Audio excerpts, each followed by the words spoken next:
ಸುಮಾರು 154 ಹಳ್ಳಿಗಳೇನಿದೆ ಆ ಹಳ್ಳಿಗಳಿಗೆ ಭೇಟಿ ಕೊಡುವಂಥ ಪ್ರಯತ್ನವನ್ನು ಮಾಡ್ತಾ ಇದ್ದಾರೆ. ಪ್ರಯತ್ನ ಅಲ್ಲ, ಅವರು ಭೇಟಿ ಕೊಡ್ತಾ ಇದ್ದಾರೆ. ಮತ್ತು ಒಂದು ಸಂಘಟನೆ ಹುಟ್ಟು ಹಾಕಿದ್ದಾರೆ, ಅದರ ಹೆಸರು ನಮ್ಮೂರು ನಮ್ಮವರು ಅಂತ.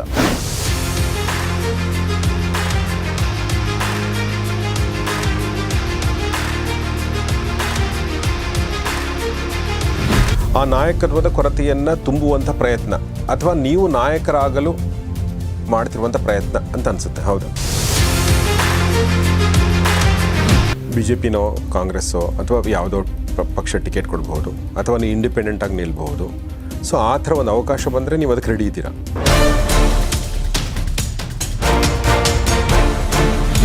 ನೋಡಿ, ನಮ್ಮ ಮನೇಲಿ ನಾವು ಒಂದು 50 ಜನನೋ 100 ಜನ ಕೂತ್ಕೊಂಡಿದ್ದೀವಿ. ನೀವು ಎಷ್ಟು ಕೊಡ್ತೀರಿ ನಮಗೆ? ಅಥವಾ ನಿಮ್ಮಿಂದ ನಿರೀಕ್ಷೆಗಳಿರ್ಬೋದು ಅವ್ರಿಗೆ, ಅಲ್ವಾ?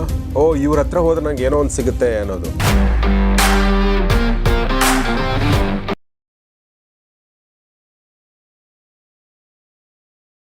ಸ್ನೇಹಿತರೆ ನಮಸ್ಕಾರ. ಗೌರಿ ಶಕ್ಕಿ ಸ್ಟುಡಿಯೋದ ಈ ವಿಶೇಷ ಸಂವಾದಕ್ಕೆ ನಿಮಗೆಲ್ಲ ಸ್ವಾಗತ. ನಾನು ಗೌರಿ ಶಕ್ಕಿ.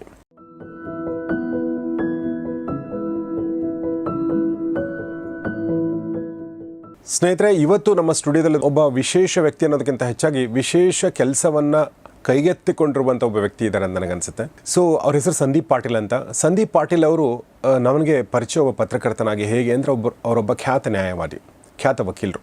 ಕಳೆದ 20 ವರ್ಷಗಳಿಂದ ಸುಪ್ರೀಂ ಕೋರ್ಟ್ ಮತ್ತು ಹೈಕೋರ್ಟ್ಗಳಲ್ಲಿ ತಮ್ಮ ವಕೀಲಿಕೆ ವೃತ್ತಿಯನ್ನು ಮಾಡ್ಕೊಂಡು ಬಂದಿದ್ದಾರೆ. ಸಾಕಷ್ಟು ಹೈ ಪ್ರೊಫೈಲ್ ಕೇಸ್ಗಳನ್ನ ಅವರು ಫೈಟ್ ಮಾಡಿದ್ದಾರೆ. ಸಾಕಷ್ಟು ಕಾಂಟ್ರವರ್ಸಿಗಳ ಮಧ್ಯೆ, ಇನ್ ದ ಸೆನ್ಸ್ ಕಾಂಟ್ರವರ್ಷಿಯಲ್ ಕೇಸ್ಗಳ ಮಧ್ಯೆ ಅವರು ಇರ್ತಾರೆ. ಅದೆಲ್ಲವನ್ನು ಕೂಡ ನಾನು ನೋಡಿದ್ದೀನಿ. ಕಳೆದ ಒಂದು ವರ್ಷದ ಹಿಂದೆ ನಾನು ಅವರ ಸಂದರ್ಶನ ಕೂಡ ಮಾಡಿದ್ದೆ. ಅದಾದ ನಂತರನೂ ಅಥವಾ ಅದೇ ಸಂದರ್ಭದಲ್ಲಿ ಗೊತ್ತಿಲ್ಲ ನನಗೆ, ಅವರ ದಾರಿಯನ್ನು ಸ್ವಲ್ಪ ಚೇಂಜ್ ಮಾಡಿಕೊಂಡು ವಾಪಸ್ ತಮ್ಮ ಹಳ್ಳಿಗೆ ಹೋಗಿ ಅವರ ಹಾವೇರಿ ಜಿಲ್ಲೆಯ ಹಾನಗಲ್ ಕ್ಷೇತ್ರದ ಅಥವಾ ಹಾನಗಲ್ ತಾಲೂಕಿನ ಸುಮಾರು 154 ಹಳ್ಳಿಗಳೇನಿದೆ ಆ ಹಳ್ಳಿಗಳಿಗೆ ಭೇಟಿ ಕೊಡುವಂಥ ಪ್ರಯತ್ನವನ್ನು ಮಾಡ್ತಾ ಇದ್ದಾರೆ. ಪ್ರಯತ್ನ ಅಲ್ಲ, ಅವರು ಭೇಟಿ ಕೊಡ್ತಾ ಇದ್ದಾರೆ. ಮತ್ತು ಒಂದು ಸಂಘಟನೆ ಹುಟ್ಟು ಹಾಕಿದ್ದಾರೆ, ಅದರ ಹೆಸರು ನಮ್ಮೂರು ನಮ್ಮವರು ಅಂತ. ಇದರಿಂದ ಏನು ಉದ್ದೇಶ ಇದೆ? ಯಾಕೆ ಬೆಂಗಳೂರಿನ ಈ ಒಂದು ಸುಖದಾಯಕ ಜೀವನ ಬಿಟ್ಟು ಹಳ್ಳಿಗೆ ಬಿಸಿಲಿಗೆ ಹೋಗುವಂಥ ಪ್ರಯತ್ನ ಮಾಡ್ತಾ ಇದ್ದೀರಾ? ದೂರದಲ್ಲಿ ಏನಾದರೂ ಅವರಿಗೆ ಕಾಣ್ತಾ ಇದೆಯಾ, ನಮ್ಗೆ ಕಾಣದೇ ಇರೋದು? ಸೊ ಈ ಎಲ್ಲ ವಿಚಾರಗಳನ್ನ ನಾನಿವತ್ತು ಅವ್ರ ಜೊತೆ ಮಾತಾಡೋಕೆ ಕೂತ್ಕೊಂಡಿದ್ದೀನಿ. ಬನ್ನಿ ಹಾಗಾದರೆ ಸ್ವಾಗತಿಸೋಣ ಸಂದೀಪ್ ಪಾಟೀಲ್ ಅವ್ರನ್ನ. ಸಂದೀಪ್ ಪಾಟೀಲ್ ಸರ್, ನಮಸ್ಕಾರ. ನಮಸ್ಕಾರ, ವೆಲ್ಕಮ್ ಟು ದ ಶೋ. ನಾನು ಈಗಾಗಲೇ ಹೇಳಿರುವಾಗೆ ನಾನು ನಮ್ಮೂರು ನಮ್ಮವರು ಇಲ್ಲಿಂದಲೇ ಶುರು ಮಾಡ್ತೀನಿ. ನಮ್ಮ ಎದುರುಗಡೆ ಈ ಒಂದು ಫ್ಲ್ಯಾಗ್ಗಳನ್ನ ಕೂಡ ಮಾಡಿದಿರಿ. ಈ ಫ್ಲ್ಯಾಗು ಒಂದು ಸಂಘಟನೆ ಅಂದ ತಕ್ಷಣ ನಮಗೊಂದು ಚಿತ್ರಣ ನಮ್ಮ ತಲೆಯಲ್ಲಿ ಬರುತ್ತೆ ಅಲ್ವಾ? ಜನಸಾಮಾನ್ಯರ ತಲೆಯಲ್ಲಿ. ನಾನೊಬ್ಬ ಜನಸಾಮಾನ್ಯನ ರಿಪ್ರೆಸೆಂಟೇಟಿವ್ ಆಗಿ ಅಥವಾ ಅವ್ರ ಮನಸ್ಸಲ್ಲಿರೋ ಪ್ರಶ್ನೆಗಳನ್ನ ಕೇಳೋಕ್ಕೆ ಪ್ರಯತ್ನ ಪಡ್ತೀನಿ. ಬಟ್ ಒಂದೇನೆಂದರೆ, ಅದರ ಹಿಂದಿನ ಉದ್ದೇಶ ಕೇಳೋಕ್ಕಿಂತ ಮುಂಚೆ ಎಲ್ರಿಗೂ ನಮ್ಮೂರಿಗೆ ಹೋಗ್ಬೇಕಂತಿರುತ್ತೆ, ಎಲ್ರಿಗೂ ನಮ್ಮವ್ರ ಜೊತೆ ಬೆರಿಬೇಕಂತಿರುತ್ತೆ. ಬಟ್ ಭಾಳ ಕಡಿಮೆ ಜನಕ್ಕೆ ಅದು ಸಾಧ್ಯ ಆಗುತ್ತೆ. ನೀವು ಮಾಡ್ತಾ ಇದ್ದೀರಾ, ಏನು ಉದ್ದೇಶ? ನಾನು ಸುಮಾರು 20 ವರ್ಷದ ಅವಧಿಯಲ್ಲಿ ನಾನು ವೃತ್ತಿ ಜೀವನದಲ್ಲೇ ಇದ್ದಂಥವನು. ಆದರೆ 20 ವರ್ಷದ ಹಿಂದೆ ನಾನು ಹುಟ್ಟು ಬೆಳೆದಿದ್ದು, ಈಗಲೂ ತೋಟ ಮನೆ ಎಲ್ಲ ಇರೋದು, ಹೊಲ ಗದ್ದೆ ಇರೋದೆಲ್ಲ ಹಾನಗಲ್ ತಾಲೂಕಿನ ಕಿರವಾಡಿ ಅನ್ನುವಂಥ ಒಂದು ಗ್ರಾಮದಲ್ಲಿ. ನಮ್ಮ ಚಿಕ್ಕಪ್ಪರ ಜೊತೆಗೆ ಆಟ ಆಡೋದಿರ್ಬೋದು, ನಮ್ಮ ಮಾಮನರ ಜೊತೆ ಇರ್ಬೋದು, ನಮ್ಮ ಅಜ್ಜ ಅಜ್ಜಿಗಳಿರ್ಬೋದು. ನಿಮ್ಮ ತಾಯಿ ಊರು ಅಲ್ಲೇನಾ? ಹಾಂ, ನಮ್ಮ ತಾಯಿ ಊರು ಕೂಡ ಕಿರವಾಡಿನೇ. ತಾಯಿ ಊರು ಅದೇ ಆದರೆ ನಮ್ಮ ತಂದೆ ಅವರ ಅಕ್ಕನ ಮಗಳನ್ನೇ ಮದುವೆ ಆಗಿರೋದ್ರಿಂದ ಇಬ್ಬರು ಊರು ಕಿರವಾಡಿ ಅಂತ ಹೇಳ್ಬೋದು. Okay okay. ಸೊ ನಾನು ಅಲ್ಲೇ ಹುಟ್ಟಿ ಬೆಳೆದಿದ್ದಂಥ ಹುಡುಗ. ಓಕೆ. 20 ವರ್ಷದಲ್ಲಿ ನನಗೆ ಹಾನಗಲ್ಲಿಗೆ ಎಕ್ಸ್ಪೋಜರ್ ಎಷ್ಟು ಅಂತ ತಾವು ಕೇಳಿದ್ರೆ, ಕೋರ್ಟಿನ ರಜಾ ದಿನಗಳಲ್ಲಿ ಅಥವಾ 5 ವರ್ಷಕ್ಕೆ ಒಂದು ಸತಿ ಓಟ್ ಹಾಕೋಂಥ ಸಂದರ್ಭದಲ್ಲಿ. ಇಷ್ಟು ಬಿಟ್ಟರೆ ಅಲ್ಲಿ ರಾಜಕಾರಣಕ್ಕಾಗಲಿ ಅಥವಾ ತಾಲೂಕಿನ ಅಭಿವೃದ್ಧಿ ಬಗ್ಗೆ ಆಗಲಿ ಯಾವುದೇ ರೀತಿಯಂಥ ಅಷ್ಟು ಉತ್ಸಾಹ ಇರಲಿಲ್ಲ, ಅಥವಾ ನಾನು ಅದ್ರ ಬಗ್ಗೆ ಗಮನ ಕೂಡ ಹರಿಸಿರಲಿಲ್ಲ. ಅದು ತಪ್ಪು ಅಂತ ಈಗ ಅನ್ನಿಸ್ತಾ ಇದೆ. ಒಬ್ಬ ಹಾನಗಲ್ಲಿನ ನಾಗರಿಕನಾಗಿ ನಾನು ಹರಿಸ್ಬೇಕಾಗಿತ್ತು ಅಂತ ಈಗ ನನಗೆ ರಿಗ್ರೆಟ್ ಆಗ್ತಾಯಿದೆ. ಇದನ್ನು ಮುಂಚೆನೇ ಮಾಡಬೇಕಾಗಿತ್ತು. ಆಯಿತು, ಮುಂಚೆ ಮಾಡಿಲ್ಲ, ತಪ್ಪಾಯಿತು. ಈಗಲೂ ಮಾಡದೆ ನಾನು ಸುಮ್ಮನೆ ಇದ್ದುಬಿಟ್ರೆ ಈ ನಿರಾಶಾ ಭಾವನೆಯಲ್ಲೇ ನಾವು ಹೊರಟೋಗ್ಬಿಡ್ತೀನೇನೋ ಅನ್ನುವಂಥ ಒಂದು ಸಮಸ್ಯೆ ನನಗೆ ಕಾಡಿರೋದ್ರಿಂದ ನಮ್ಮ ಜನಕ್ಕೆ ಆಗಲಿ ಅಥವಾ ನನ್ನ ಜೊತೆಗೆ ಹುಟ್ಟಿ ಬೆಳೆದಿದ್ದಂಥ ನನ್ನ ಸಂಗಾತಿಗಳಿಗಾಗಲಿ ಸ್ನೇಹಿತರಿಗಾಗಲಿ ಅಥವಾ ನಮ್ಮೂರಿನ ಜನರಿಗೋಸ್ಕರ ನಾನು ಅವರಲ್ಲಿ ಒಬ್ಬನಾಗಿ ಏನು ಮಾಡ್ಬೋದು?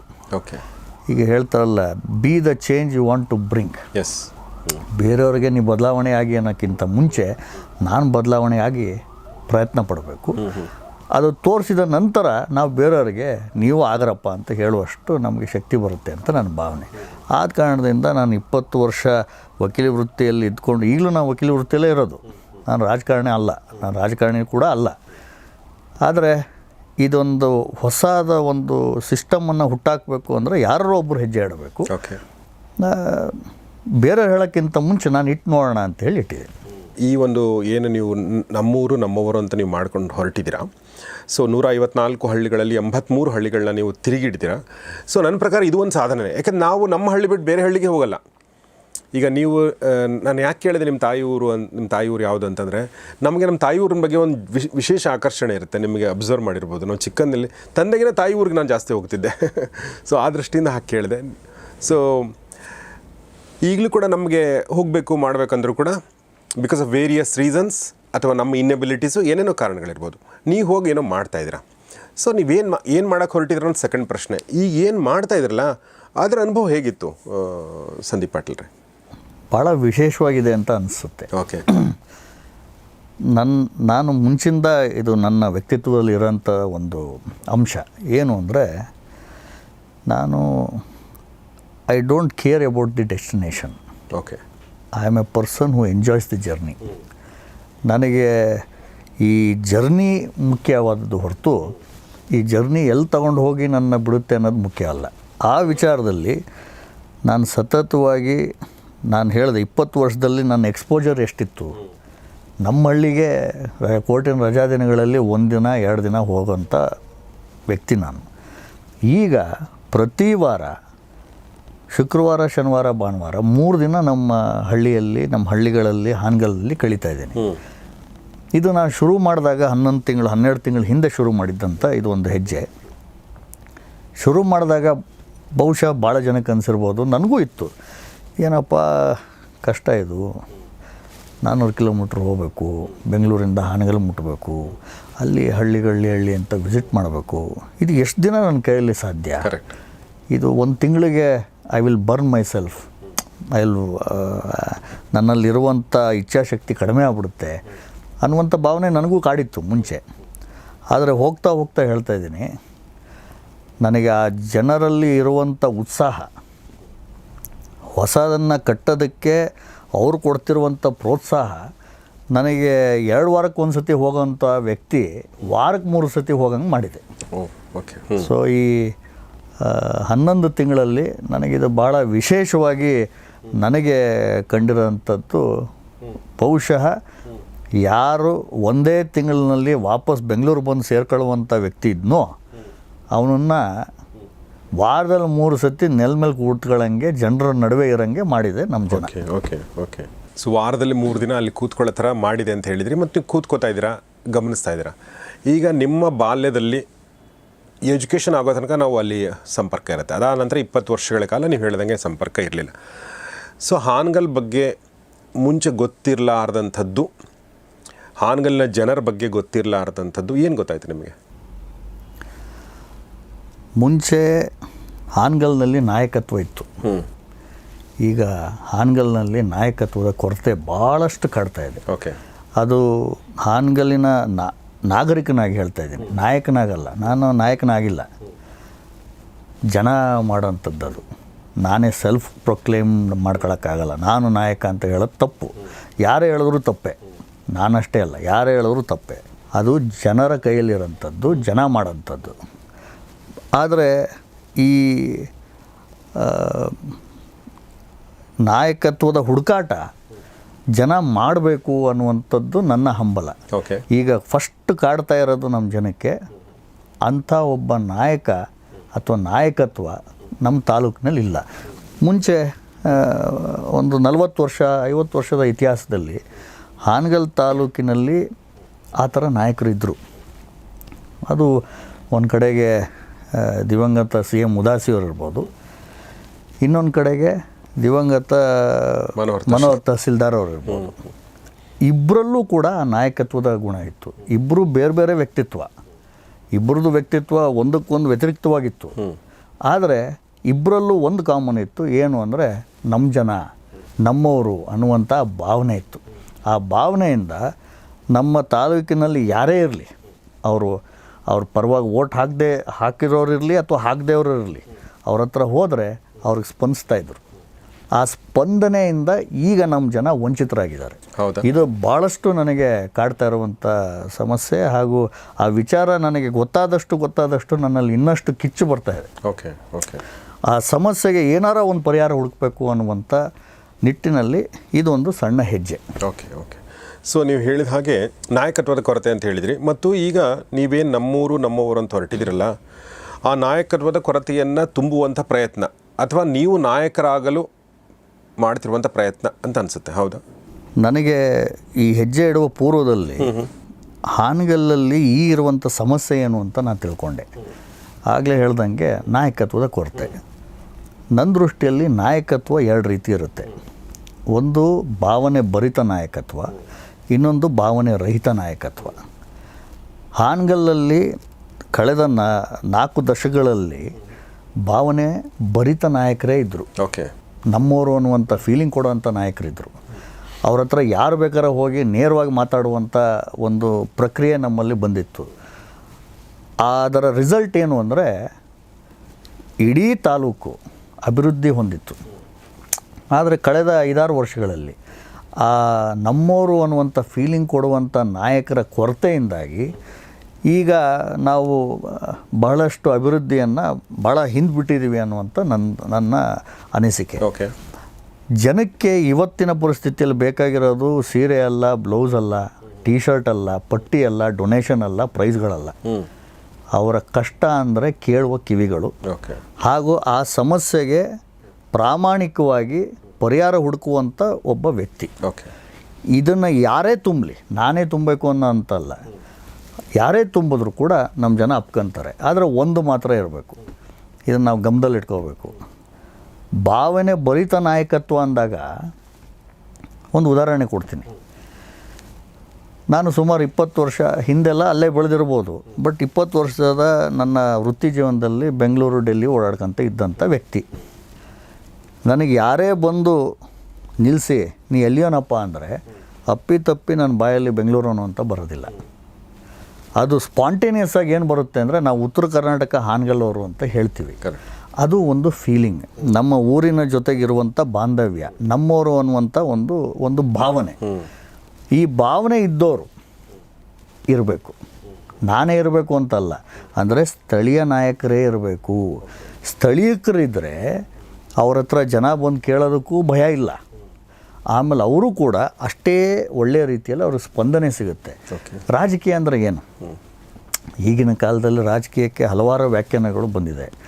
ಆದರೆ ನಮ್ಮ ಅಜ್ಜನ ಕಾಲದಿಂದ ನಾನು ನೋಡ್ಕೊಂಬಂದಿರೋವಂಥನು, ರಾಜಕೀಯ ಅಂದರೆ ಒಂದು ಜನರಿಗೆ ಒಂದು ನೆಮ್ಮದಿಯ ಜೀವನ ಕಟ್ಕೊಡೋಕ್ಕೆ ಒಂದು ವ್ಯವಸ್ಥೆ.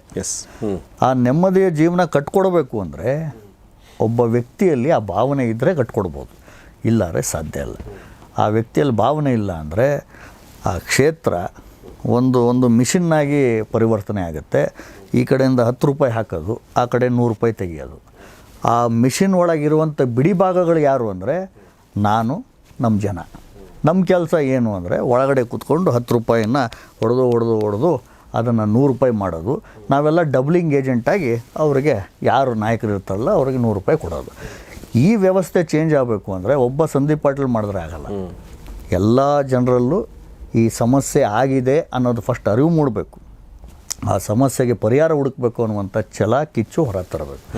ಅದನ್ನು ಎರಡೂ ತರಬೇಕು ಅಂದರೆ ಯಾರು ಒಬ್ಬರು ಅದನ್ನು ಶುರು ಮಾಡಬೇಕು, ಒಂದು ಕಿಡಿ ಹಚ್ಚಿಸ್ಬೇಕು. ಆ ಕಿಡಿಯನ್ನು ನನಗೆ ಹತ್ತಿದೆ. ಈಗ ನಮ್ಮ ಕಡೆಗೆ ಹೇಳ್ತಾರೆ ಹುಳ ಬಂದುಬಿಡಿದೆ, ತಲೆ ಒಳಗೆ ಹುಳ ಬಿಟ್ಕೊಂಡ್ಬಿಟ್ಟಿದ್ದೀನಿ ಅಂತ. ಆ ಹುಳ ಬಿಟ್ಕೊಂಡ ಮೇಲೆ ಸುಮ್ಮನೆ ಇದ್ರೆ ಆಗಲ್ಲ, ಮಲ್ಗಕ್ಕೆ ಬಿಡೋದಿಲ್ಲ ಆ ಹುಳ. ಅದಕ್ಕೊಂದು ಮದ್ದು ಹುಡುಕ್ಬೇಕು ಅಂತ ಹೇಳಿ ಆ ಕಿಡಿ ಹಚ್ಚಿಸ್ಬೇಕು ಅನ್ನುವಂಥ ಭಾವನೆಯಲ್ಲಿ ಈ ನಮ್ಮೂರು ನಮ್ಮವರು ಅನ್ನುವಂಥ ಆಂದೋಲನನ್ನೇ, ವೇದಿಕೆಯನ್ನೇ ಏನು ಬೇಕಾದ್ರೆ ಕರಿಬೋದು. ಇದಕ್ಕೆ ನಮ್ಮೂರು ನಮ್ಮವರು ಇದು ಹುಟ್ಟು ಹಾಕಿದ್ದೇ ಆ ಕಿಡಿ ಹಚ್ಚೋ ಸಲುವಾಗಿ, ಹೊರತು ನಾನು ನಾಯಕನಾಗಬೇಕು, ಇದರಿಂದ MLA ಆಗಬೇಕು ಅನ್ನುವಂಥ ಯಾವುದೇ ಕನಸುಗಳಿಲ್ಲ. ಮೊದಲು ಜನರನ್ನು ಎಚ್ಚರಿಸ್ಬೇಕು. ಬಟ್ MLA ಆಗಬೇಕು ಅಂತಿಲ್ಲ ಅಂತ ಹೇಳಿದ್ರಿ, ಆದರೆ ಮುಂದಿನ ಚುನಾವಣೆಗಳು ಬಂದೇ ಬರ್ತವೆ ಅಲ್ವಾ? ಮುಂದಿನ MP ಚುನಾವಣೆ, MLA ಚುನಾವಣೆ, ಆಮೇಲೆ MP ಚುನಾವಣೆ ಎರಡೂ ಬರುತ್ತೆ. ಸೊ ನಿಮಗೆ BJPನೋ ಕಾಂಗ್ರೆಸ್ಸೋ ಅಥವಾ ಯಾವುದೋ ಪಕ್ಷ ಟಿಕೆಟ್ ಕೊಡ್ಬೋದು, ಅಥವಾ ನೀವು ಇಂಡಿಪೆಂಡೆಂಟಾಗಿ ನಿಲ್ಬಹುದು. ಸೊ ಆ ಥರ ಒಂದು ಅವಕಾಶ ಬಂದರೆ ನೀವು ಅದಕ್ಕೆ ರೆಡಿ ಇದ್ದೀರಾ, ಅಥವಾ ಆ ಅವಕಾಶಕ್ಕೋಸ್ಕರ ಕಾಯ್ತೀರಾ ನೀವು? ನಂದು ನಾನು ಏನು ಬಲವಾಗಿ ನಂಬಿದ್ದೀನಿ ಅಂದರೆ, ನಾಯಕತ್ವ ಹಾಗೂ ಅಭಿವೃದ್ಧಿ ಒಂದೇ ನಾಣ್ಯದ ಎರಡು ಮುಖಗಳು. ನಾಯಕ ಸರಿ ಇದ್ದರೆ ಅಭಿವೃದ್ಧಿ ಕಾಣ್ತೀವಿ, ನಾಯಕ ಕೊಟ್ಟಿ ಇದ್ದರೆ ಅಭಿವೃದ್ಧಿ ನಾವು ಮರ್ತ್ಕೊಂಡ್ಬಿಡ್ಬೇಕು.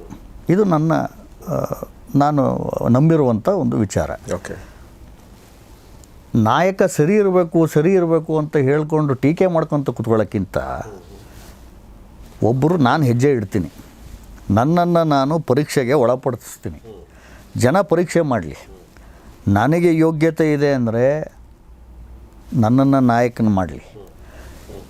ನನಗಿಂತ ಯೋಗ್ಯತೆ ಇರೋನು ಇನ್ನೊಬ್ಬ ಬಂದರೆ ನನ್ನಲ್ಲಿ ಎಳ್ಳಷ್ಟು ಈಗೋ ಇಲ್ಲ, ಓಕೆ, ನಾನು ಅವನ ಪರವಾಗಿ ನಿಲ್ತೀನಿ. ಒಂದೇ ಕಂಡೀಷನ್, ಆ ಮಾರ್ಗಸೂಚಿ ಯಾವ ಥರ ಇರಬೇಕು, ಇಂಚುಪಟ್ಟಿ ಯಾವ ಥರ ಇರಬೇಕು ಅಂದರೆ ಯೋಗ್ಯತೆ ಆಧಾರಿತವಾಗಿರಬೇಕು ಹೊರತು ಬೇರೆ ಚದುರಂಗದ ಆಟದಲ್ಲಿ ಒಬ್ಬನ ಬೀಳ್ಸೋಕ್ಕೆ ಇನ್ನೊಬ್ಬನ ತೊಗೊಂಬರೋದು, ಅಯೋಗ್ಯನ ಕರ್ಕೊಂಬಂದು ನಾಯಕ ಅಂತ ಹೇಳೋದು, ಇದಕ್ಕೆಲ್ಲ ನಾನು ಒಪ್ಪೋದಿಲ್ಲ. ಇದನ್ನು ನಾನು ಒಪ್ಪಲ್ಲ. ನಾನು ರಾಜಕಾರಣ ಅಲ್ಲ ಅಂತ ಮುಂಚೆನೇ ಹೇಳಿದ್ದೀನಿ. ನಾನು ರಾಜಕೀಯದಲ್ಲೂ ಇಲ್ಲ, ರಾಜಕಾರಣವೂ ಇಲ್ಲ. ರಾಜಕಾರಣಿಗಳ ಜೊತೆಗೆ ಒಡನಾಟದಲ್ಲಿರುವಂಥವನು, ಅದು ವೃತ್ತಿ ಜೀವನದಲ್ಲಿ. ಆದರೆ ಈಗ ಹೆಜ್ಜೆ ಇಟ್ಟಿರೋದು ಒಂದು ಹೊಸ ಸಿಸ್ಟಮನ್ನು, ಹೊಸ ವ್ಯವಸ್ಥೆಯನ್ನು, ಒಂದು ಪರಿಕಲ್ಪನೆಯನ್ನು ನಾವು ಜನರಲ್ಲಿ ಮೂಡಿಸ್ಬೇಕು ಅಂದರೆ ಬರೀ ನಂದು ಒಬ್ಬಂದೇ ಕೆಲಸ ಅಂತ ಅಲ್ಲ. ಅದು ನಾನು ಸ್ಟಾರ್ಟ್ ಮಾಡ್ತೀನಿ, ನೀವೆಲ್ಲ ಕೈ ಜೋಡಿಸಿ ಮುಂದ್ಗಡೆ ಬೆಳೆಸಿ. ಇದನ್ನು ನೀವು ಬೆಳೆಸ್ತಾ ಹೋದಲ್ಲಿ ಮುಂದಿನ ಚುನಾವಣೆಯಲ್ಲಿ ಈಗ ನಾನು ಅದು ಯಾವ ಥರ ಆಗುತ್ತೆ, ಯಾವ ಪಕ್ಷ ಬರುತ್ತೆ, ಯಾವ ಕಡೆ ಹೊಳಬೇಕು ಅನ್ನೋದು ಭಾಳ ದೂರದ ವಿಚಾರ. ನಾವು ಅದರಿಂದ ಇನ್ನೂ ಭಾಳ ಹಿಂದಿದ್ದೀವಿ ನನ್ನ ದೃಷ್ಟಿಲಿ. ಫಸ್ಟ್ ಜನ ಹಾಗೂ ನಾನು ನಿದ್ದೆ ಮಾಡ್ತಾಯಿದ್ದೆ, ಮಲ್ಕೊಂಡಿದ್ದೆ. ನಮ್ಮ ಊರ ಬಗ್ಗೆ ಆಗಲಿ, ನಮ್ಮ ಹಳ್ಳಿಗಳ ಬಗ್ಗೆ ಆಗಲಿ ನನಗೂ ಮರ್ತ್ಕೊಂಡು ಮನೇಲಿ ಮಲ್ಕೊಂಡವನು. ನನ್ನ ಪಾಡಿಗೆ ನಾನು ವೃತ್ತಿ ಜೀವನದಲ್ಲಿ ಇದ್ದಂಥವನು. ಈಗ ನಾನು ಎಚ್ಚರಗೊಂಡಿದ್ದೀನಿ. ನಾನು ಒಬ್ಬನೇ ಎಚ್ಚರ ಆಗ್ಬಿಟ್ಟಿದೆ ಅಂದರೆ ಆಗಲ್ಲ. ಒಂದು ವ್ಯವಸ್ಥೆ ಚೇಂಜ್ ಮಾಡಬೇಕು ಅಂದರೆ ಜನರೆಲ್ಲ ಎದ್ದೇಳಬೇಕಾಗುತ್ತೆ. ಆ ಜನರನ್ನ ಎಬ್ಬಿಸುವಂಥ ಕಾರ್ಯದಲ್ಲಿ ನಾನು ಹೆಜ್ಜೆ ಇಟ್ಟಿದ್ದೀನಿ.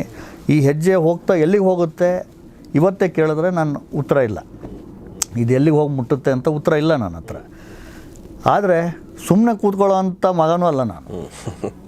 ಈ ವ್ಯವಸ್ಥೆ ಸರಿ ಇಲ್ಲ. ಹಾನಗಲ್ ತಾಲೂಕಿನ ರಾಜಕಾರಣ ಅಭಿವೃದ್ಧಿ ಹಳಿ ತಪ್ಪಿದ ರೈಲಾಗಿದೆ. ಅದನ್ನು ವಾಪಸ್ ಹಳಿ ಮೇಲೆ ಇಡಬೇಕು. ಓಕೆ, ಇದು ನನ್ನ ಪರಿಕಲ್ಪನೆ. ಈಗ ಒಂದು ಪ್ರಶ್ನೆ ಏನಂದರೆ, ಈಗ ನಾನು ಭಾಳಷ್ಟು ರಾಜಕಾರಣಿಗಳ ಜೊತೆ ಅವಾಗವಾಗ ಮಾತಾಡ್ತಿರ್ಬೇಕಾದ್ರೆ, ಈಗ ನೀವು ನಾನು ಬದಲಾಗಿದ್ದೀನಿ, ನಾನು ಅರ್ಥ ಮಾಡ್ಕೊಂಡಿದ್ದೀನಿ, ನಾನು ಅರ್ಥ ಮಾಡಿಸೋ ಪ್ರಯತ್ನ ಮಾಡ್ತಾಯಿದ್ದೀನಿ ಅಂತ ಹೇಳ್ತಾ ಇದ್ರಿ. ಆ ದೃಷ್ಟಿಯಿಂದ ಈ ಪ್ರಶ್ನೆ ಬಂತು ನನಗೆ. ನಾನು ಹೇಳುವಂಥ ಈ ಮಾತನ್ನು ನಾನು ಒಪ್ಪಲ್ಲ. ಆದರೂ ಭಾಳಷ್ಟು ಜನ ರಾಜಕಾರಣಿಗಳು ಹೇಳುವಂಥ ಮಾತು, ಜನ ಹಾಳಾಗಿದ್ದಾರೆ, ಜನ ಕರಪ್ಟ್ ಆಗ್ಬಿಟ್ಟಿದ್ದಾರೆ, ಓಕೆ, ಈ ಜನ್ಮದಲ್ಲಿ ಇದನ್ನು ಉದ್ಧಾರ ಮಾಡೋಕ್ಕಾಗಲ್ಲ ಅನ್ನೋ ಥರ ಒಂದು ತುಂಬ ನಿರಾಶಾದಾಯಕ ಮಾತುಗಳನ್ನ, ನಿರಾಶಾದಾಯಕ ಮತ್ತು ಜನರಿಗೆ ಒಂಥರ ಅಪಮಾನಕರ ಮಾತುಗಳು ಕೂಡ ನನ್ನ ಪ್ರಕಾರ ಅವು. I don't believe in that. But ಅವ್ರ ಸಾಕ್ಷ್ಯಗಳನ್ನ ಕೊಡ್ತಾರೆ. ನೋಡ್ರಿ, ಒಬ್ಬರು ತುಂಬ ಈಗ ಸಚಿವರಿದ್ದಾರೆ, ಅವ್ರು ನನಗೆ ಹೇಳಿದ ಮಾತಿದೆ. ನಾನು ವೋಟಿಂಗ್ ನಡೀತಾ ಇರುತ್ತೆ, ಒಂದು ಮನೆಯಿಂದ ಫೋನ್ ಬರುತ್ತೆ ನನಗೆ. ನಾನು ಒಬ್ಬ ಹೆಣ್ಮಗಳು ಫೋನ್ ಮಾಡಿದ್ದು, ಅದು ಕೂಡ ನೋಡಿ ನಮ್ಮ ಮನೇಲಿ ನಾವು ಒಂದು 50 ಜನನೋ 100 ಜನ ಕೂತ್ಕೊಂಡಿದ್ದೀವಿ, ನೀವು ಎಷ್ಟು ಕೊಡ್ತೀರಿ ನಮಗೆ, ನಾನು ಕರ್ಕೊಂಬರ್ತೀನಿ 100 ಜನರನ್ನ, ಅವ್ರು ಇಷ್ಟು ಕೊಟ್ಟಿದ್ದಾರೆ. ಸೊ ಈ ಹಂತಕ್ಕೆ ಬಂದು ನಿಂತಿದೆ ಅನ್ನೋ ಒಂದು ಸಾರ್ವತ್ರಿಕವಾದ ಭಾವನೆ ಜನರ ಮನಸ್ಸಲ್ಲೂ ಅದೇ ಇದೆ. ನಾವು ಹಾಳಾಗಿದ್ದೀವಿ ಅಂತಲೂ ಕೂಡ ಜನ ಅಂದ್ಕೊಂಡಿದ್ದಾರೆ, ಭಾಳಷ್ಟು ಜನ ಅನಿಸುತ್ತೆ, ಎಲ್ಲರೂ ಇಲ್ಲದೆ ಇರ್ಬೋದು. ಸೊ ಅದ್ರ ಬಗ್ಗೆ ಏನು ಹೇಳಕ್ಕೆ ಇಷ್ಟಪಡ್ತೀರಿ? ನಾನು ನಿರಾಶಾವಾದಿ ಅಲ್ಲ, ನಾನು ಆಶಾವಾದಿ. I am not a pessimistic, I am a optimistic person. ನನ್ನ ಪರ್ಸ್ನಾಲಿಟಿ ಇರೋದೇ ಆಶಾವಾದಿ ಪರ್ಸ್ನಾಲಿಟಿ. ಆದ್ದರಿಂದ ಕೆಟ್ಟೋಗಿದೆ, ಇದು ಯಾವ ಕಾರಣಕ್ಕೂ ಸರಿ ಮಾಡೋಕ್ಕಾಗಲ್ಲ ಅನ್ನೋದನ್ನು ನಾನು ಒಪ್ಪಲ್ಲ. ಇದು ಮೊದಲನೇದು. ನನ್ನ ವ್ಯಕ್ತಿತ್ವದಲ್ಲಿ ಅದಿಲ್ಲ. ಆದರೆ ರಿಯಾಲಿಟಿಯಿಂದ ಕಟ್ ಆಫು ಆಗಿಲ್ಲ. ಎಸ್, ಭಾಳ ಒಳ್ಳೆ ಮಾತು. ರಿಯಾಲಿಟಿ ಏನು? ನಾವು ಅಧಿಕಾರಿಗಳು ಕರಪ್ಟ್ ಆಗಿಬಿಟ್ಟಿದ್ದಾರೆ, ರಾಜಕಾರಣಿಗಳು ಕರಪ್ಟ್ ಆಗಿಬಿಟ್ಟಿದ್ದಾರೆ, ಪೌರ ಕಾರ್ಮಿಕರು ಕರಪ್ಟ್ ಆಗಿಬಿಟ್ಟಿದ್ದಾರೆ ಅಂತ ಬೈತಾ ಇರ್ತೀವಲ್ಲ, ಅವರೆಲ್ಲ ಯಾರು ಅಂತ ನಾವು ಒಂದು ಸ್ವಲ್ಪ ಒಂದು ಹೆಜ್ಜೆ ತೊಗೊಂಡು ನಾವು ಯೋಚನೆ ಮಾಡಿ ನೋಡಬೇಕಾಗತ್ತೆ. ಅವರೆಲ್ಲ ಯಾರು? ಅವರು ಬೇರೆ ಗ್ರಹಗಳಿಂದ ಇಲ್ಲಿಗೆ ಬಂದು ನೆಲೆಸ್ಬಿಟ್ಟಿದ್ದಾರ? ಇಲ್ವಲ್ಲ. ಅವರು ಕೂಡ ನಮ್ಮಲ್ಲೇ ಒಬ್ಬರು. They are samples out of the lot. Yes. ರಾಶಿಯಿಂದ ಒಂದು ಭಾಗ ಅಷ್ಟೇ ಅವರು. ರಾಶಿ ಯಾವ ಥರ ಇರುತ್ತೆ, ಒಳ್ಳೆ ಕ್ವಾಲಿಟಿ ರಾಶಿ ಇದ್ದರೆ ಅದು ಕೈ ಹಾಕಿ ಎಲ್ಲಿಂದ ತೆಗೆದ್ರು ಕೂಡ ಅದರ ಸ್ಯಾಂಪಲ್ ಕೂಡ ಒಳ್ಳೆ ಕ್ವಾಲಿಟಿ. ರಾಶಿ ಕೆಡ್ತಾ ಬರ್ತಾಯಿದ್ರೆ, ಹಳಸಿದ್ರೆ ಅದರಿಂದ ತೊಗೊಂಡಿರುವಂಥ ಸ್ಯಾಂಪಲ್ ಯಾವ ಕಾರಣಕ್ಕೂ ಚೆನ್ನಾಗಿರೋಕ್ಕೆ ಸಾಧ್ಯ ಅಲ್ಲ. ಆದ್ದರಿಂದ ನಮ್ಮವ್ರಿಗೆ ಯಾಕೆ ನಾನು ಅಷ್ಟು ಒತ್ತು ಕೊಡ್ತಾ ಇದ್ದೀನಿ ಅಂದರೆ, ಇದು ಬರೀ ಹಾನಗಲ್ಗೆ ಅಷ್ಟೇ ಸೀಮಿತ ಮಾಡಿಕೊಡ್ದು, ಎಲ್ಲರಲ್ಲೂ ಈ ಭಾವನೆ ಬರಬೇಕು. ಎಲ್ಲಿ ತನಕ ಕೊಡೋರು ಇರ್ತಾರೋ ಅಲ್ಲಿ ತನಕ ಇಸ್ಕೊಳ್ಳೋರು ಇರ್ತಾರೆ. ಜನ ಇದನ್ನು ಅರ್ಥ ಮಾಡ್ಕೋಬೇಕು. ಎಲ್ಲಿ ತನಕ ಕೊಡೋರು ಇರ್ತಾರೆ ಅಲ್ಲಿ ತನಕ ಇಸ್ಕೊಳ್ಳೋರು ಇರ್ತಾರೆ. ಅದೇ ರೀತಿ ಫಸ್ಟ್ ಜನ ಸ್ಟೆಪ್ಪು ನಾವು ಅಂದರೆ ನನ್ನ ಇದೆಯಾಗಿ ನಾನೇನು ಪೊಲಿಟಿಷಿಯನ್ ಅಲ್ಲ, ನಾನು ಲಾಟಲ್ಲಿರೋವಂಥವ್ನು, ಸ್ಯಾಂಪಲ್ ಅಲ್ಲ. ನಾನು ಇನ್ನೂ ಸ್ಯಾಂಪಲ್ ಆಗಿಲ್ಲ. I am still in the ರಾಶಿಯವರು ಫಸ್ಟ್ ಥಿಂಕ್ ಮಾಡಬೇಕು. ನಾವು ನಮ್ಮ ಮಕ್ಕಳುಗಳಿಗೆ, ಮುಂದಿನ ಪೀಳಿಗೆಗಳಿಗೆ ಏನು ಕಲಿಸ್ಕೊಡ್ತಾಯಿದ್ದೀವಿ? ಕೊಟ್ಟು ಕೆಲಸ ಕಲಿಸ್ಕೊಡ್ತಿದ್ದೀವೋ ಅಥವಾ ನಿನ್ನ ಹಕ್ಕು ಈ ಥರ ನಡ್ಕೊಳಪ್ಪ ಅಂತ ಕಲಿಸ್ಕೊಡ್ತಾಯಿದ್ದೀವೋ?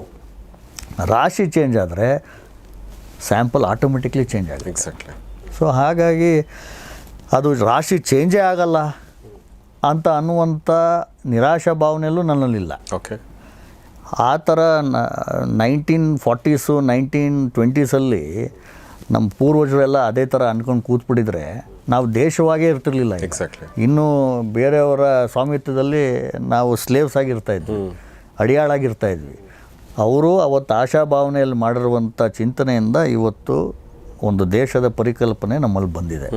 ಆ ದೃಷ್ಟಿಯಲ್ಲಿ ಇವತ್ತು ಕೂಡ ನಾವು ಆಶಾಭಾವನೆಯಲ್ಲೇ ಹೆಜ್ಜೆ ಇಡೋದು ಒಳ್ಳೆಯದು ಅಂತ. ಸೊ ಜನ ನೀವು ಹೇಳ್ದಂಗೆ ಈಗ ಆಶಾಭಾವನೆ ನೀವು ಹೇಳಿದ ಎರಡು ಮಾತನ್ನು ಹೇಳಿದ್ರು. ಒಂದು ರಿಯಾಲಿಟಿನ ಕಟ್ ಆಫ್ ಆಗಿಲ್ಲ ಅನ್ನೋ ಮಾತನ್ನು ಹೇಳಿದ್ರಿ. ಏನಾಗುತ್ತೆ ರಿಯಾಲಿಟಿ ಏನಿದೆ?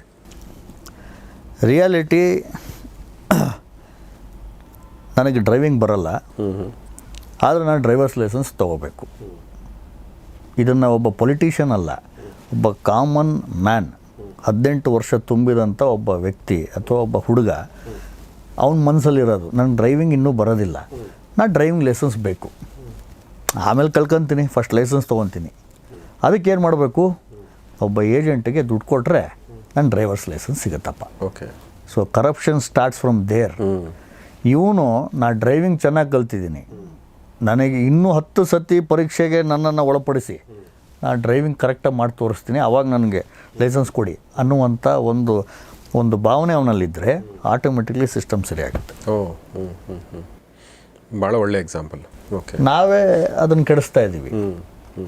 ಏನೋ ಬರೋದಿಲ್ಲ, ಏನೋ ಸ್ವಲ್ಪ ಬಿಲ್ಡಿಂಗ್ ಆ ಕಡೆ ಈ ಕಡೆ ಕಟ್ಬಿಟ್ಟಿದ್ದೀನಿ, ಸ್ವಲ್ಪ ಸೆಟ್ ಬ್ಯಾಕ್ ಬಿಟ್ಟಿಲ್ಲ, ಬಿಲ್ಡಿಂಗ್ ಪ್ಲ್ಯಾನ್ ಬೇರೆ ಥರ ಇದೆ, ನಾನು ಬೇರೆ ಥರ ಕಟ್ಟಿದ್ದೀನಿ, ಸ್ವಲ್ಪ ತೊಗೊಂಡು ಅದನ್ನು ಮುಗಿಸ್ಬಿಡಿ ಅಂತ ಅಂದರೆ ತಗೊಂತಾನೆ ಅವನು.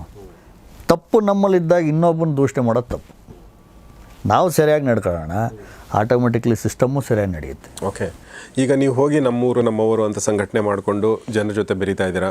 ಜನ ಅಂತಂದರೆ ನಿಮ್ಮ ಜೊತೆಗೆ ಕೆಲವೊಂದು ಜನ ಬರ್ತಾರೆ ಅಲ್ವಾ? ಈ ಕೆಲವೊಂದು ಯುವಕರು ಬರ್ಬೋದು, ಯುವತಿಯರು ಬರ್ಬೋದು, ಯಾರೇ ಬರ್ಬೋದು. ಓಕೆ. ಸೊ ಯಾವಾಗ ಅವ್ರು ಬರ್ತಾರೆ, ಓಕೆ, ನಿಮ್ಮ ಜೊತೆಗೆ ನೀವು, ನನಗೆ ಗೊತ್ತಿಲ್ಲ ನಿಮ್ಮ ಶೆಡ್ಯೂಲ್ ಹೇಗಿರುತ್ತೆ ಅಂಥೇಳಿ. ಈಗ ಅಲ್ಲಿ ಕೆಲಸ ಇರುವಂಥ ವ್ಯಕ್ತಿ ನಿಮ್ಮ ಜೊತೆಗೆ ಯಾಕೆ ಬರ್ತಾನೆ? ಅವನೊಬ್ಬ ರೈತ ಇರಬಹುದು ಅಥವಾ ಅವನೇನೋ ಟೀಚರ್ ಇರ್ಬೋದು ಅಲ್ವಾ? ಅಲ್ಲಿ ಏನೋ ಕೆಲಸ ಇಲ್ಲ ಅವನಿಗೆ ಅಂತಂದರೆ ಬರಬೇಕಾಗತ್ತೆ. ಇಲ್ಲ ಕೆಲಸ ಇದ್ದೂ ಕೂಡ ಆ ಕೆಲಸಕ್ಕಿಂತ ಈ ಕೆಲಸ ಇಂಪಾರ್ಟೆಂಟು ಅಂತ ಅನಿಸುವಂಥ ವ್ಯಕ್ತಿಗಳು ಎಷ್ಟು ಜನ ಇದ್ರೆ ಗೊತ್ತಿಲ್ಲ. ಇಲ್ಲ ಅಂತಂದರೆ ಆ ಕೆಲಸ ಇದೆ ನನಗೆ, ಬಟ್ ಇವ್ರ ಹತ್ರ ನಂಗೆ ಲಾಭ ಆಗುತ್ತೆ ಅಂತ ಬರ್ಬೋದು ಅಲ್ವಾ? ಕರೆಕ್ಟ್. ಸೊ ಹೇಗೆ ಜಡ್ಜ್ ಮಾಡ್ತೀರಾ ನೀವು? ನಿಮ್ಮ ಜೊತೆಗಿರುವಂಥ ವ್ಯಕ್ತಿಗಳೇ ನಿಮ್ಮನ್ನು ದಾರಿ ತಪ್ಪಿಸುವಂಥ ಅಥವಾ ನಿಮ್ಮಿಂದ ನಿರೀಕ್ಷೆಗಳಿರ್ಬೋದು ಅವ್ರಿಗೆ ಅಲ್ವಾ? ಓ ಇವ್ರ ಹತ್ರ ಹೋದ್ರೆ ನಂಗೆ ಏನೋ ಒಂದು ಸಿಗುತ್ತೆ ಅನ್ನೋದು. ಸೊ ಇದನ್ನು ಹೇಗೆ ನೀವು, how do you handle this? ಮೊದಲನೇದು, ನಾನು ಜನಗಳನ್ನು ಜಡ್ಜ್ ಮಾಡೋದು ಬಿಟ್ಬಿಟ್ಟಿದ್ದೇನೆ. ಅವ್ರು ಎದಕ್ಕಾರ ಬಂದಿರಲಿ, ನನ್ನಲ್ಲಿರೋದು ಒಂದು ಮದ್ದು, ನನ್ನಲ್ಲಿರೋದು ಒಂದು ಇಂಜೆಕ್ಷನ್. ಯಾರು ಬಂದರೂ ಅದೇ ಇಂಜೆಕ್ಷನ್ ಕೊಡ್ತೀನಿ. ಓಕೆ. ನನ್ನಲ್ಲಿರುವ ವಿಚಾರವನ್ನು ಮುಕ್ತವಾಗಿ ಹಂಚ್ಕೊತೀನಿ. ಓಕೆ. ರಾಮ ಬಂದರೂ ಹಚ್ಕೊತೀನಿ, ರಾವಣ ಬಂದ್ರೂ ಹಚ್ಕೊತೀನಿ. ಓಕೆ. ರಾಮ ಬಂದರೆ ಅಪ್ಕೊಂತಾನೆ, ರಾವಣ ಬಂದರೆ ಟೈಮ್ ತಗೊಂತಾನೆ. ಆದರೆ ಆ ರಾವಣನಲ್ಲೂ ಕೂಡ ರಾಮನ ಸ್ವಲ್ಪ ಅಂಶ ಇರುತ್ತೆ ಅಂತ ನನ್ನ ನಂಬಿಕೆ. ಕರೆಕ್ಟ್. ಇವತ್ತಿಲ್ಲ ನಾಳೆ Yes. ಅವನು ಈ ಸಿಸ್ಟಮು ಬರ್ತಾನೆ, ಈ ವಿಚಾರ ಸರಿ ಇದೆ ಅಂತ ಅವನ ಮನಸ್ಸಿಗೂ ಅನಿಸಿದ್ರೆ ಅವನು ಕೈ ಜೋಡಿಸ್ತಾನೆ ಅನ್ನುವಂಥ ಒಂದು ಕಲ್ಪನೆಯಲ್ಲಿ ಮುಂದೆ ಹೋಗೋಂಥ ವ್ಯಕ್ತಿ ನಾನು.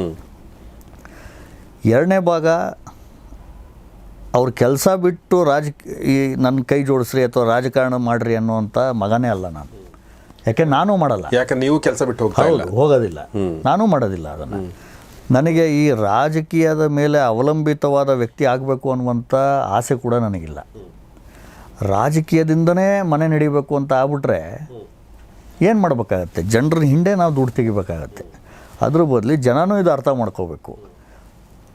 ಒಂದು ವೃತ್ತಿಯಲ್ಲಿರೋಂಥವನು ವೃತ್ತಿಯನ್ನು ಮಾಡಿಕೊಂಡು ತನಗಿರುವ ಸಮಯದಲ್ಲಿ ಜನಪರ ಕೆಲಸ ಮಾಡ್ತಾನೆ ಅಂದರೆ ಅಂಥವ್ನಿಗೆ ಬೆಂಬಲ ಕೊಡಬೇಕು ಅವರು. ಯಾಕೆಂದರೆ ಅವರು ಕೂಡ, ನಾನು ಯಾವ ಹಳ್ಳಿಗೆ ಹೋಗ್ತೀನಿ, ಯಾರಿಗೂ ಕೆಲಸ ಬಿಟ್ಟು ಬಂದು ಕೂತ್ಕೊಳ್ರಪ್ಪ ಅಂತ ನಾನು ಯಾರಿಗೂ ಹೇಳೋದಿಲ್ಲ. ನಾನು ಹೋಗೋದು ಯಾವಾಗಲೂ ಸಾಯಂಕಾಲದ ಮೇಲೆ ಅವರೆಲ್ಲ ಕೆಲಸಗಳನ್ನು ಮುಗಿಸ್ಕೊಂಡು ಬಂದು ಆರಾಮಾಗಿದ್ದಂಥ ಸಮಯದಲ್ಲೇ ನಾನು ಅವ್ರ ಹತ್ರ ಹೋಗಿ ಈ ಚಿಂತನೆಗಳನ್ನು, ವಿಚಾರಗಳನ್ನು ಹಂಚ್ಕೊತೀನಿ. ಅವ್ರಿಗೆ ಅದನ್ನೇ ಹೇಳ್ತೀನಿ, ನೀವು ನನ್ನನ್ನು 24/7 ಎಕ್ಸ್ಪೆಕ್ಟ್ ಮಾಡೋದು ತಪ್ಪು. ನೀವು ಎಕ್ಸ್ಪೆಕ್ಟ್ ಮಾಡಿದ್ರೆ ನಾನು ನಿಮ್ಮಂಗೆ ಆಗ್ತೀನಿ, ನಿಮ್ಮ ಎಕ್ಸ್ಪೆಕ್ಟೇಷನ್ ರೀಚ್ ಮಾಡ್ತೀನಿ. ಆದರೆ ಅದಕ್ಕೊಂದು ಉದಾಹರಣೆ ಕೊಡ್ತೀನಿ ಅವರಿಗೆ. ಆಗಾಗ ಹಳ್ಳಿಗಳು ಹೋದಾಗ ಈ ಉದಾಹರಣೆ ಕೊಡ್ತೀನಿ. ನೋಡ್ರಪ್ಪ, ಈಗ ಸದ್ಯಕ್ಕೆ ನಾನು ಒಬ್ಬ ವೃತ್ತಿಯಲ್ಲಿರುವಂಥ ಒಬ್ಬ ವಕೀಲ. ನಾನು ಕೋರ್ಟ್ಗೆ ಹೋದರೆ ನನ್ನ ಮನೆ ನಡೆಯುತ್ತೆ. ನಾನು ಕೋರ್ಟ್ಗೆ ಹೋದರೆ ನಾನು ಪೆಟ್ರೋಲ್ ಕಾಸು ಸಿಗುತ್ತೆ. ಆ ಪೆಟ್ರೋಲ್ ಹಾಕ್ಕೊಂಡು ನಾನು ನಿಮ್ಮ ಹತ್ರ ನಿಮ್ಮ ಹಳ್ಳಿಗೆ ಬರ್ತೀನಿ. ಕರೆಕ್ಟ್? ಈಗ ನೀವು ಹೇಳ್ತಿದ್ದೀರ ಸರ್ ಹಂಗೆಲ್ಲ ಆಗೋದಿಲ್ಲ, ನೀವು 24/7 ಇಲ್ಲಿರಬೇಕು. ಆಮೇಲೆ ನೀವು ಹಿಂಗೆಲ್ಲ ಇದನ್ನು ಮಾಡೋಕ್ಕಾಗಲ್ಲ ಸರ್, ನೀವೆಲ್ಲ ಸೀರೆ ಹಂಚ್ಬೇಕು, ಟೀ ಶರ್ಟ್ ಹಂಚ್ಬೇಕು ಸರ್, ಇದೆಲ್ಲ ಪದ್ಧತಿ ಸರ್, ನಿಮಗೆಲ್ಲ ಅರ್ಥ ಆಗೋದಿಲ್ಲ ಅಂತ ನೀವು ಹೇಳ್ತೀರಿ. ಓಕೆ, ನಾನು ಅದು ಒಪ್ಕೊತೀನಿ. ಒಪ್ಕೊಂಡ್ಮೇಲೆ ನಾನು ಏನು ಮಾಡಬೇಕು?